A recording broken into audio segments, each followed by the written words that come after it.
अस्सलाम वालेकुम नाजरीन इस एपिसोड के आगाज में हम देखेंगे गजा में सलाहुद्दीन अय्यूबी के शिकंजे में मौजूद लुकास को चातलियोन तीर दे मारता है। ये सब देखकर सलाहुद्दीन अय्यूबी और बालन उसे देखने लग जाते हैं। चातलियोन के पीछे पीछे लाडगाय भी उसके साथ ही होता है और वो दोनों आगे बढ़कर उन दोनों के पास आते हैं। सलाहुद्दीन अय्यूबी एकदम से अपनी तलवार चातलियोन के गले पर तान लेते हैं तो बालन कहता है, अमीर सलाहुद्दीन ऐसा न करो। और फिर सलाहुद्दीन अय्यूबी चातलियोन से कहते हैं, तुम किस हिम्मत के साथ इस आदमी को मार रहे हो जिसे मैं जबान खोलने पर मजबूर कर रहा था। और फिर बालन उन दोनों से पूछता है, तुम्हारा यहाँ क्या काम। तो चातलियोन कहता है, हम ऐसे यहाँ खड़े होकर अपने बादशाह पर बहुतान सुनने के मुतहम्मिल नहीं हो सकते। और फिर सलाहुद्दीन अय्यूबी बालन से पूछते हैं, ये कौन है। तो बालन बताता है, लाडगाय और चातलियोन। और फिर लाडगाय कहता है, अपने दोस्त को हमारा नाम नहीं बल्कि शोहरत बताओ बालन, इसे बताओ कि हम कुदस की बादशाहत के वफादार मुहाफिज हैं। तो बालन गुस्से से कहता है, तुमने सब कुछ बर्बाद कर दिया। तो लाडगाय कहता है, हम यहाँ पर बादशाह इमाले के हुक्म पर मदद फराहम करने आए हैं, हमारी जिम्मेदारी एक ही है। और फिर बालन सलाहुद्दीन अय्यूबी से कहता है, बराए मेहरबानी अपनी तलवार नीचे रखें, हम बात करते हैं। और फिर लाडगाय कहता है, कुदस की बादशाही की जानब से जिन्हें अमन के मुहाफिज के तौर पर मुतयन किया गया है, उन्हें नुकसान पहुंचाते हो तो यकीनन ये चीज दोनों अतराफ के लिए ठीक नहीं होगी। ये कहते साथ ही लाडगाय उस लम्हे को याद करता है जब कुदस में वो चातलियोन के पास आया था और उसे इस बात का एहसास था कि विलियम उसकी बातें सुन रहा है और उसने इसके मुताबिक ही चातलियोन से पूछा था, मुझे ये तजस्सुस है, क्या तुम इसमें मुलव्वस हो। चातलियोन ने भी उसके इशारे के मुताबिक जवाब देते हुए कहा था, अरे मैं ये खुशखबरी तो तुमसे सुन रहा हूँ, अब मेरा दिन मजीद खूबतर होता जा रहा है। और फिर लाडगाय के आगे बढ़ने पर विलियम छुप गया था। लाडगाय के चले जाने के बाद विलियम ने सोचते हुए कहा था, लाडगाय और चातलियोन का वाकई इस मामले से कोई ताल्लुक नहीं है। ये कहते साथ ही विलियम भी एक तरफ चला गया था और उसके जाने के बाद लाडगाय एक बार फिर सामने आया था। और फिर हम देखते हैं कि लाडगाय ने बादशाह इमालेक से कहा था, मैं आपके हुक्म पर हरगिज सवाल नहीं उठा सकता, लेकिन बालन इस मामले से निपटने के लिए कमजोरी का सामना कर सकता है। अगर हम किसी ऐसे अमल का दिफा करते हैं जो हमने अंजाम नहीं दिया तो फिर उसे हमारी कमजोरी के तौर पर देखा जाएगा। हमें एक ही वक्त में बादशाह की मुज़ाहमती कुव्वत को भी मुजाहरा करने की जरूरत है। मैं आपकी इजाजत से वहां जाऊंगा। इन सब ख्यालात के बाद लाडगाय कहता है, मुझे यकीन है कि आप एक माकूल फैसला करेंगे अमीर सलाहुद्दीन। मैं देख सकता हूँ कि हमने यहाँ आकर ठीक फैसला किया है। मैं देख रहा हूँ कि बालन हमारे बादशाह पर बहुतान बाजी सुन रहा था। यह सुनकर बालन कहता है, इज्जत माब हमारे बादशाह के वकार में एक कातिल के अल्फाज से कमी नहीं आ सकती। अगर तुमने हमें मौका दिया होता तो हम हकीकत का पता चला चुके होते। तो जवाबन लाडगाय कहता है, ये अफसोसनाक है कि तुम्हें मौत के खौफ से कहे गए अल्फाज से उम्मीदें वाबस्ता थी, जबकि बादशाह इमालिग अमन के लिए जदोजहद कर रहे हैं। उनके नाम पर धब्बा लगाने वाला गुफ्तगू का नहीं बल्कि मारे जाने का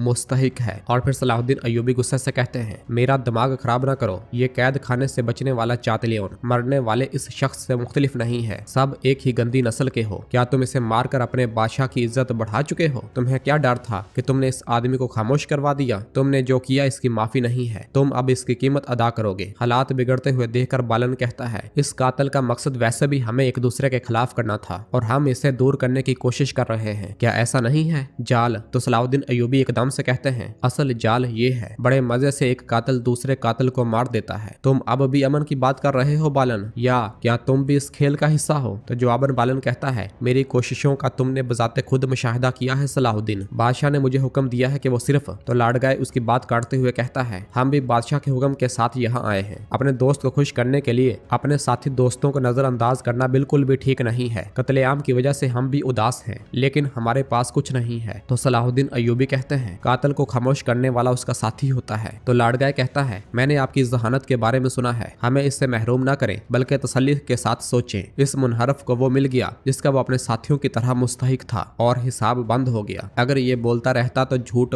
जारी रहता। हम इसमें रुकावट बने हैं। हमने इसे अपना हम मजहब नहीं कहा, ये हम में से है, हमने ऐसा नहीं कहा और इसे सजा दी, जबकि सब कुछ तुम्हारे सामने है। तो लड़ने के लिए क्या अब भी पुरअज़म हो। ये सुनते साथ ही सलाहुद्दीन अय्यूबी बालन की जानब देखने लग जाते हैं।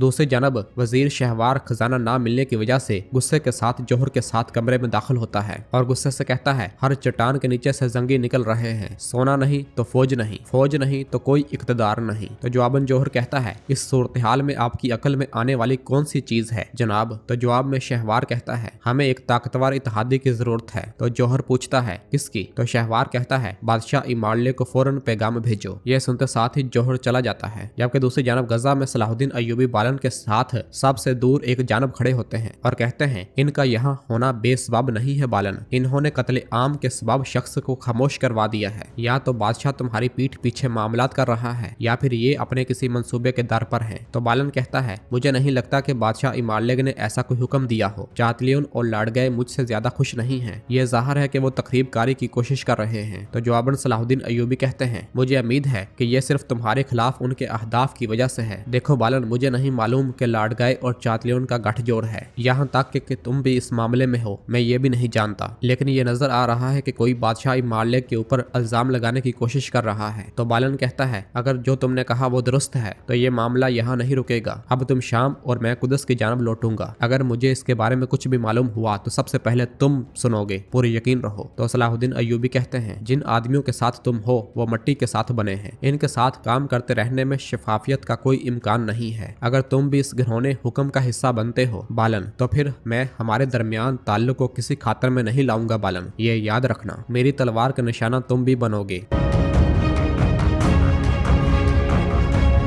नाजरीन, फिर इसके बाद हम देखते हैं कि काजी फाजिल मोहतरम खलीफा के बिस्तर के सामने मौजूद होते हैं और कहते हैं, आपकी बीमारी इस अबतर हालत में आने का सबब क्या है? मुझे ये परेशान कर रहा है। कुछ देर के लिए पर्दा खोलकर करीब से देखने दें। मगर अंदर से आवाज आती है, नहीं, ऐसा नहीं हो सकता काजी फाजिल, मैं नहीं चाहता कि कोई मुझे अल्लाह के सिवा बेबस और लाचार हालत में देखे। हम कितने कमजोर हैं, हमारी नजरें ये वैसे ही देख रही हैं, लेकिन मैं बर्दाश्त नहीं कर सकता कि दूसरे इसे देखें। तो काजी फाजिल पूछते हैं, हकीमों ने कुछ बताया है? तो खलीफा की आवाज आती है, इक्तदार के लिए वजीरों की जदोजहद और रियासतों का ना खत्म होने वाला लालच। रास्ते की शुरुआत में हम इस मकसद के लिए किस नियत के साथ निकले, मगर अब हम किस हालत में हैं। अजीम फातिमी रियासत अपना रास्ता खो चुकी है, सब परेशान है और मैं कुछ नहीं कर सकता। ये बेबसी नाकाबिले बर्दाश्त है। हकीमों की दुआएं इसका इलाज नहीं है। तो काजी फाजिल गमगीन होते हुए कहते हैं, मौसम सरमा यकीनी तौर पर बहार लाएगा और आप अपनी सेहत के बारे में सोचें, इस बारे में फिक्र मत करें। अगर जरूरी हुआ तो हम हिंद सरजमीनों और यहाँ तक के बगदाद से भी हकीमों को बुला सकते हैं। खलीफा की आवाज आती है, अगर हक बारी ताला ने मेरे लिए शिफा ना लिखी हुई तो हकीम क्या करेंगे काजी फाजिल? इसके अलावा बगदाद हमारे लिए शिफा बनकर नहीं आएगा, बल्कि हमारी तकलीफों के साथ हमारे पास मौजूद हर चीज को अपने साथ ले जाएगा। इसी लम्हे एक सिपाही आकर कहता है, जनाब वजीर शहवार अपने हुजूर आपका इंतजार कर रहे हैं। सिपाही के जाने के बाद खलीफा हजरत की आवाज आती है, अपने इख्तियार मत खोना काजी फाजिल, तुम्हारे सिवा महल में कौन है जिसे मिस्र की परवाह होगी? तो काजी फाजिल कहते हैं, खलीफा हजरत जैसे आपका हुक्म, हम आपकी सेहत के लिए दुआगो हैं। ये कहते साथ ही काजी फाजिल चले जाते हैं।